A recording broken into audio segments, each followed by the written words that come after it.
58 years ago, Dr. Martin Luther King Jr. stood on the steps of the Lincoln Memorial and said, "I have a dream." Today, these four words are still resonantly ringing all around the world, but few people know that they never appeared in the script. They were improvised. In fact, Dr. King himself had admittedly struggled with the script, which didn't even mention the word dream. Then, in the middle of his speech, his friend Mahalia Jackson called out from behind, "Tell them about the dream!"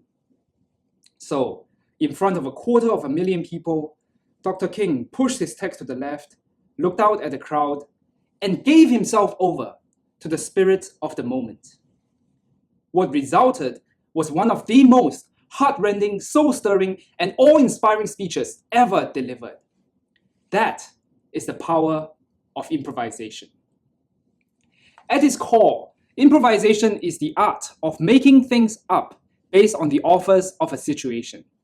Individually, it can enhance one's confidence, charisma, and creativity. Clinical psychologists are using it to help those fettered by the chains of social anxiety, low self-esteem, and depression. Collectively, improvisation can help a group communicate, collaborate, and collectively perform under pressure. Top Silicon Valley companies like Google and Netflix are hiring improv consultants to help enhance their success. But above all, I believe that the improvisational mindset is a way of life. It's about seeing the extraordinary in the everyday. It's about connecting with people rapidly and deeply. And it's about living a life of joy, guided by the offers of the world and inspired by the spirit of the moment. With that, I am Jiang, and I bring you the inexhaustible variety of life. But first of all, you might ask, who is this guy promoting improvisation in a prepared speech? Well, I am merely someone who improvised, and I immigrated twice to be here today to give this TED Talk. So let us start from the beginning. I was born in Northeast China, and at the age of 3, my mother left for Singapore to seek a better future for the family. Since my father was working most of the time, I was mostly raised by my grandparents. And if there's one thing you should know about kids raised by their grandparents, is that they are anything but conventional. I grew up with so much freedom. My grandparents took me to live in the Chinese countryside for a year, where every day was filled with joy. The joy of picking an egg from the hen, the joy of pushing a wheelbarrow from door to door, pretending to sell corn stalks, and the joy of running through the entire village, announcing to the folks that the cow is giving birth. Then at age 8, everything changed. My mom decided to take me to Singapore, and I was wrenched from that orbit of joy. I'm now a Singapore citizen, and I love it. But I didn't have the friendliest of welcomes to the country. At home, my mom and I had to rent a room, and the landlords were often not the kindest of people. There is a Chinese idiom saying, when you're under someone else's roof, you should keep your head low. It's usually used metaphorically, but we lived through its literal meaning as we moved around no fewer than 9 places in 3 years. In school, everything was in English, and the only English I knew was single words from the textbook. So I couldn't understand the teacher's instruction, I couldn't understand the other kids' game.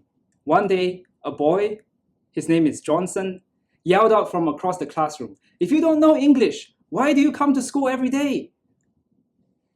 After I made out what he meant, I thought to myself, if only I could speak the language, I would definitely have had a comeback. Now, I wish there was an improv class for me back then, but it turned out to be one of another kind. You see, because school was unwelcoming, every day after school, I'd be the first one to hop onto the school bus so that I could sit right next to the Indian school bus driver. I pronounced every road name correctly or wrongly, and I spoke to him in a bizarre but heartfelt combination of English and gibberish. He generously gave me a humble stage to express myself, and he taught me many things. In fact, he taught me how to pronounce words ending with the letter T. I used to say Easter and Wester. He said, no, it's East, West. Outside of school, because I was alone most of the time, I took this freedom to attend community events in the neighborhood. The event MCs were my heroes because they brought people together and created this common experience which was one of the only things to which I felt I belonged. And they did it with only their words. At home, even though the landlords were not very kind, one of them had a kid who had boxes of CDs, which were recordings of songs from famous Disney movies. So I'd often sneak a box into my room, open the box, take out the CD, and put it into my Sony portable CD player. I then try to make out every word in each song, as if to reclaim some part of a lost childhood. These experiences were some of the most transformative, and by the time my dad joined us 3 years later, I was already inventing games with friends during recess and bantering with teachers in class. So many years later, after writing about some of that in some essays, I got into Stanford. I attended the famous class Beginning Improvising, and that was where my metamorphosis happened. It dawned upon me that I had been improvising all along.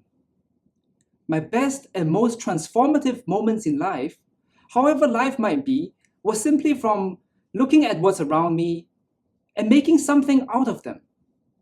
In improv, we call this accepting offers. My newfound knowledge propelled me to do more.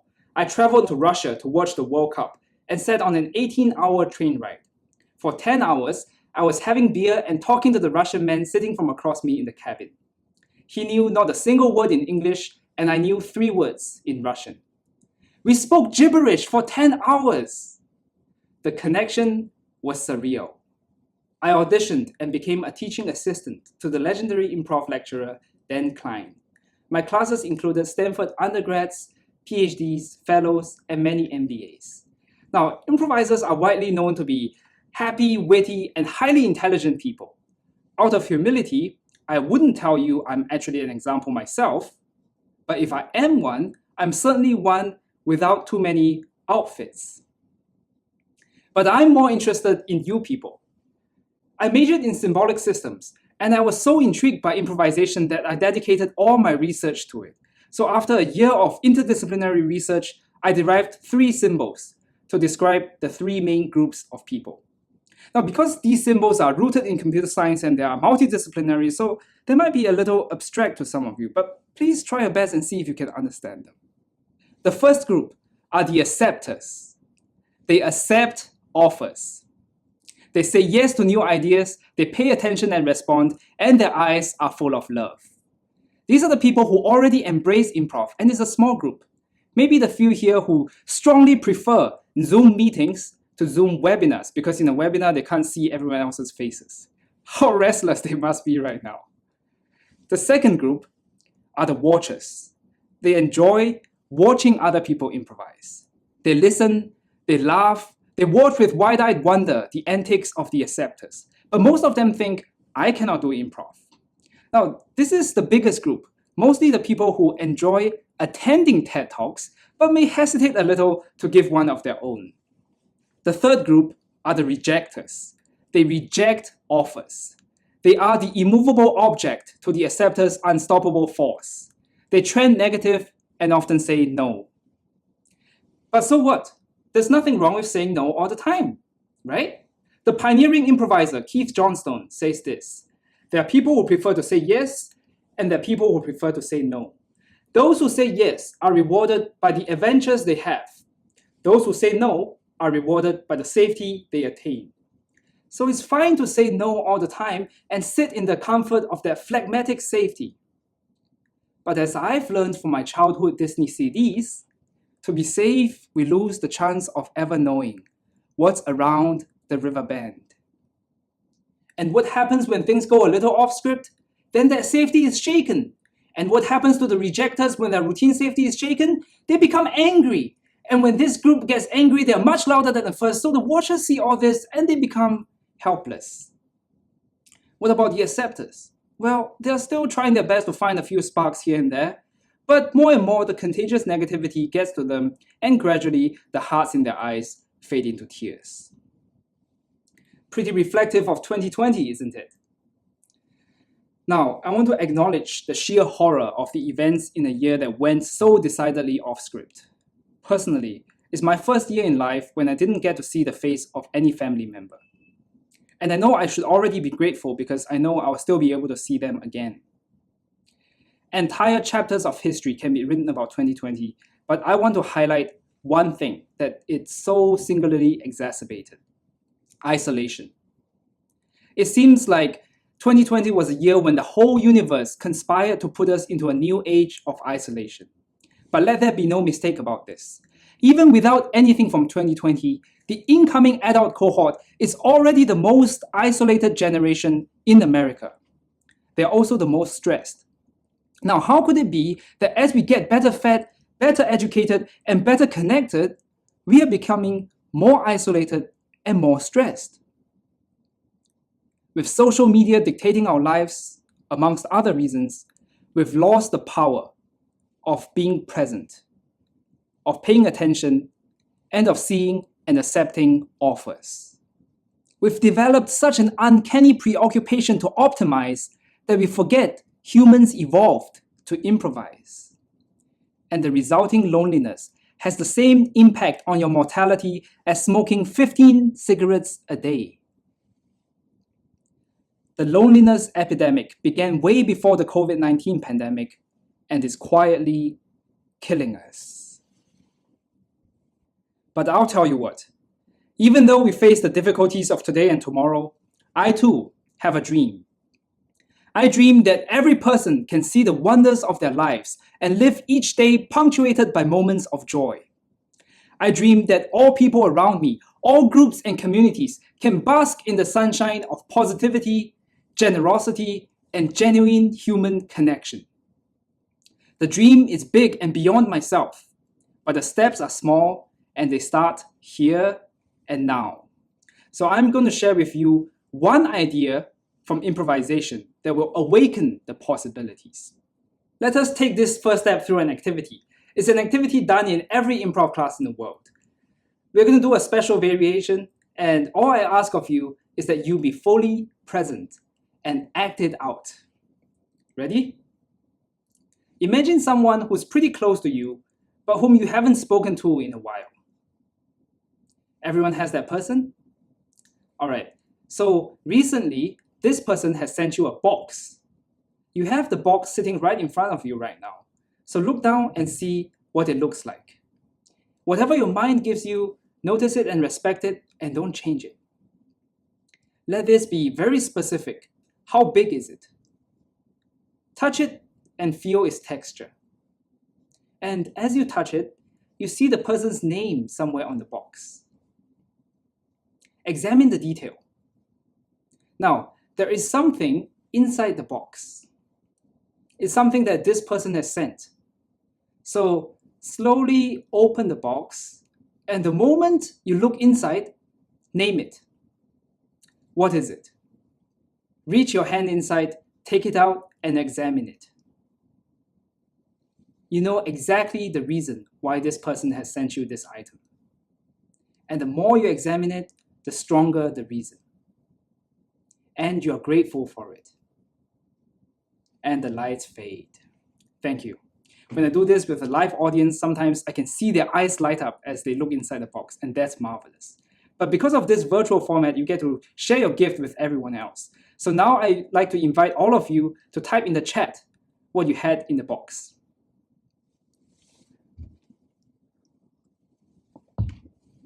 So what really happened in that exercise? Well, it's actually not an exercise to see who has the most fertile imagination or who's the best actor. It's an exercise of accepting an offer. What you just did was accept an offer of your mind and take it a little further by saying yes and. If you ask any improviser what is the most powerful phrase in improv, they will tell you yes and. This is the phrase that begins improvisation. It creates objects and starts relationships. When you say yes and, you accept an offer and build upon it a little bit. And when people do it together, their ideas synergize, their horizons expand, they build an entire world together. This is improvisation. And here's the punchline. While many people think that improvisation is about thinking outside the box, it's actually about looking inside the box. This means three things. One, looking inside the box means accepting your own offers. How many of you had already thought of what the item would be before looking inside the box? This is called stockpiling. It's our mind's habit to prepare us for the unknown. We want it to be good, but nobody said it has to be something good. In fact, wanting it to be good is no good because it hinders the spontaneous creative process and often makes it tiresome. In fact, this burden has already become a cultural default. We worry, we stress over what ifs, we are so caught up in the burning pressure for planned perfection that we forget how it feels to let our thought be free.